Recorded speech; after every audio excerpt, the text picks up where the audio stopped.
You guys have to remind me last time of the 6 months review, but I remember this time. So today we're going to be doing the 6 months follow-up to the Forge to Table Gyuto right here. So before we get started, I want to let you guys know that the merch is now available. I will link all of the information down in the descriptions below. This is actually one of the hoodies. This is one of the Sharp AF hoodies. There are two other different designs. It is a Knife Life shirt and also a Throw Brunches Not Punches shirt. And if you guys are interested, check it out below. No pressure whatsoever. I really appreciate you guys supporting the channel. So this week we're actually going to change the format up a little bit and start with a cut test. So for the past 6 months, this Forge to Table Gyuto has not needed a sharpening at all. The edge retention is as expected from a VG10 core, that the edge retention is actually really good on it. The only maintenance, I guess, that we have actually done on it is through a honing rod and a leather strap. So it's just very typical maintenance that you would need out of a knife. So for the past 6 months, it's still razor sharp, as you guys can see here. Today we have a cabbage with us, this beautiful red cabbage, and let's see how this knife performs after 6 months. So as you guys can see, this knife cut through this cabbage with no issues whatsoever. The only thing that really stands out to me about this knife is the blade geometry. Even when I first got this knife, I've noticed how thick this knife is. Even when I'm splitting this cabbage open, I felt the resistance because of how thick the knife is, and I just felt it just kind of wedging through the cabbage instead of the actual edge doing a lot of the work where it just like slices clean through. But it's not because the edge is dull. As you can see, I mean, that edge is sharp, okay? But it's all because of the blade geometry. The blade geometry being a thicker blade and also a shorter blade, it creates this super thick wedge, kind of like an axe.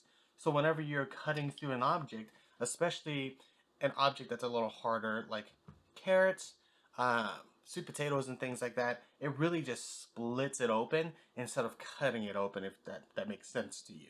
Now, as you guys know, I am a huge fan of thinner knives, but thinner knives also has their own drawbacks, such as higher maintenance. What I mean by higher maintenance is because thinner knives chip easier, they can get damaged easier, so you have to be more careful when you're using it. It also dulls quicker because there's less material there. With a thinner knife, you also have blade flex, so the blade kind of flexes when you're using it. Whereas a knife like this doesn't have any blade flex. And being thicker and having more meat, I guess, material behind the edge wears down a lot slower in comparison to a thinner knife.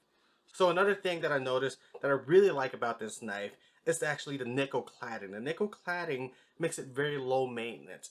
And when it comes to like carbon steel knives and other knives, a lot of times you have to keep the knife wiped down and keep it dry quite a bit. Not that you shouldn't do it with this knife anyway, because it's just good habits to have. But because of the nickel cladding, it creates a very stain resistant finish on this knife, and it's just really nice. Like I really enjoy it. And as you guys can tell, if you compare it to the first video, you will notice that the knife does look a little different. The reason the knife looks a little different is because I decided to sand part of the Kurochi finish off to see if I can do kind of like a Nishiji finish on the knife, and or create kind of like a Carter cutlery Mutaki type finish on one of these knives. I sanded it down a little bit and then ran it on a Scotch-Brite belt, and I think the end result came out pretty nice. What do you guys think? I think it came out pretty nice. Anyhow, we'll keep cutting through here. As you can tell,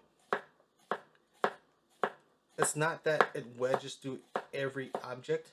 As you can see here, I mean, I can still get really delicate and thin slices in there.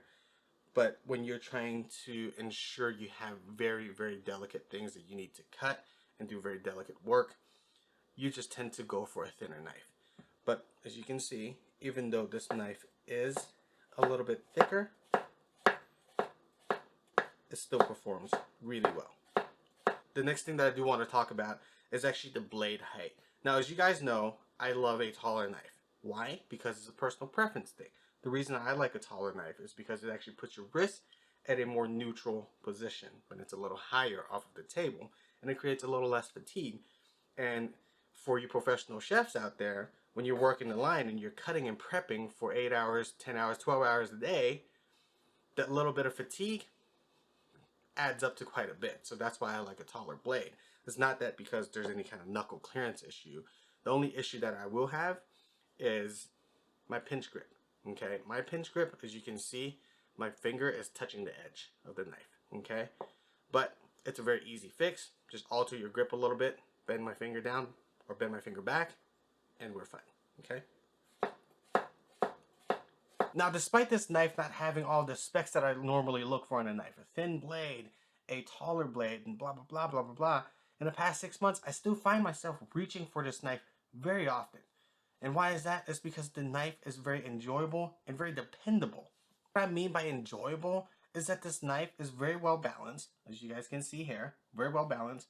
The handle is really well made. It's very comfortable in the hands, and it's just a really fun knife to use. And when I say dependable, well, VG10 doesn't disappoint, guys. Like, it takes a razor sharp edge, okay? It takes a very fine edge, and it has fantastic edge retention.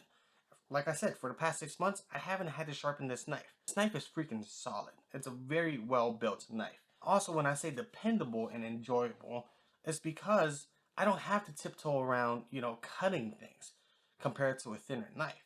Okay, I know this kind of contradicts my preference for a thinner knife, but when I'm breaking down like a pork shoulder and things like that, I don't have to tiptoe around the bone with this knife because this knife is so hefty, and I guess hefty is not really the right word, but like it's just a very, very durable knife. Like, this knife is very well put together. Now, for those of you guys who are wanting to try out a Japanese or Japanese style knife, I think this Forge to Table Gyuto is a fantastic choice, especially if you want to try out real VG10 steel. Most people go the Tojiro DP route when they want to first try VG10 steel.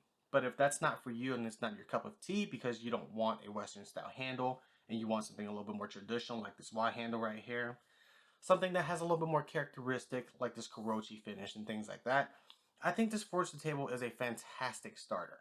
Okay, it's very durable, it's well built, great fit and finish, and it doesn't have a super thin blade that you have to kind of baby around. All right, so for those of you guys who don't like to baby your knives or have to baby your knives and kind of tiptoe around the food that you cut, I think this Forge to Table Gyuto is a fantastic choice. Now, this wraps up our 6 months review of the Forge to Table Gyuto, and I hope you guys do like it. If you guys do like it, please hit that like button, hit that subscribe button. It will mean the world to me. Help me support all of this madness. Oh, and don't forget, go check out the merch, guys, and I will see you guys next week. Bye.